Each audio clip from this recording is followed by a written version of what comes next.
Selamat siang, perkenalkan nama saya Katlia Sigoro, NIM 1203097 dari Prodi Teknologi Industri Pertanian TPB 44. Saya di sini ingin menjelaskan program C++ dan flowchart untuk memenuhi tugas besar PKS semester 2.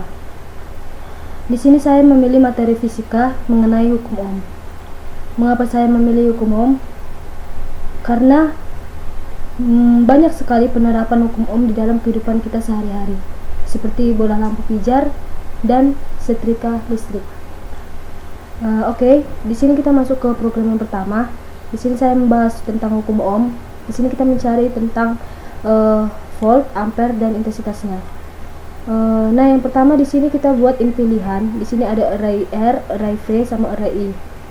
Nah, setelah itu di sini juga ada cout-nya. Cout. Di sini biasanya untuk mengeluarkan output.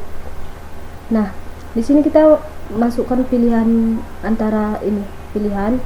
Di sini ada pilihan antara pilihan 1, pilihan 2, atau pilihan 3. Di sini kita menggunakan pilihan 1. Jadi kita masukkan nilai I, nilai R, serta mencari rumusnya itu V sama dengan I kali R. Nah, di sini kita menggunakan perulangan for in I sama dengan 0, I lebih kecil dari 1. Nah, berarti diberitahu kalau I cuma bisa menampung maksimal 1. Nah, kalau di sini 2, maka kita lebih masukkan itu maksimal 2. Oke, kenapa di sini memakai J? Ini terserah sih, bisa I, J, K brut kayak gitu. Di sini kita masukkan nilai R, Nah, terus di sini juga kita cek lagi bahwasanya R itu cuma bisa menampung 1 masukan, atau bisa dikatakan cuma dapat mengulang cuma sekali saja. Kalau cuma sekali saja, baru keluar nilai V-nya dengan menggunakan rumus I kali R, seperti itu. Untuk pilihan yang sama dengan 2 itu sebenarnya sama aja, cuman di sini mencari nilai I, ini mencari nilai I. Terus kalau misalnya case yang kedua, pilihan sama dengan 3, di sini mencari nilai R. Ini rumus-rumusnya.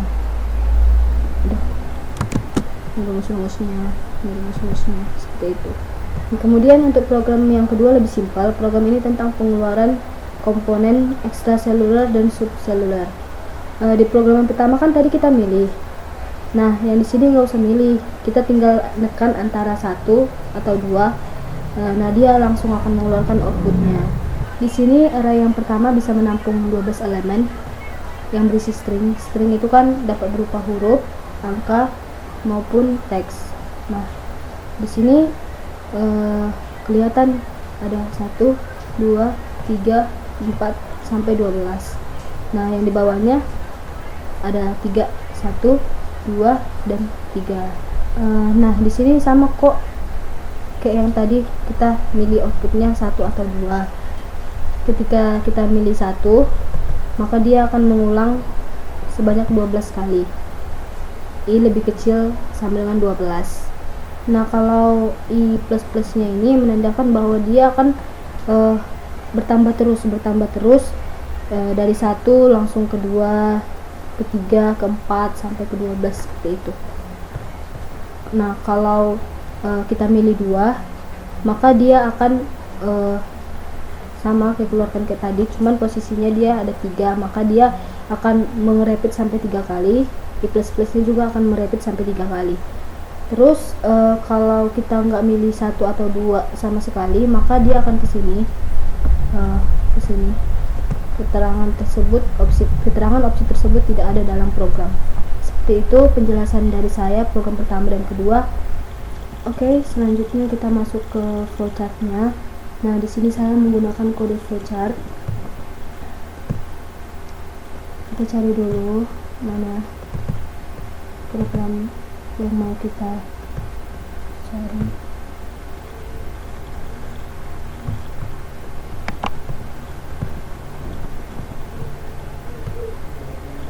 Di program yang pertama yang di program yang pertama kita ada case 1, case 2, dan case 3.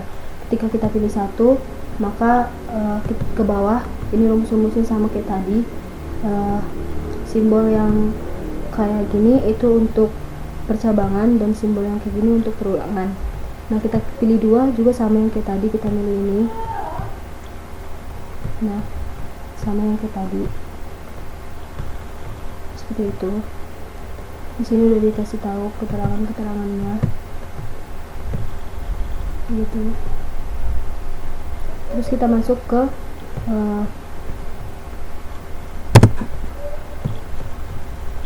yang kedua.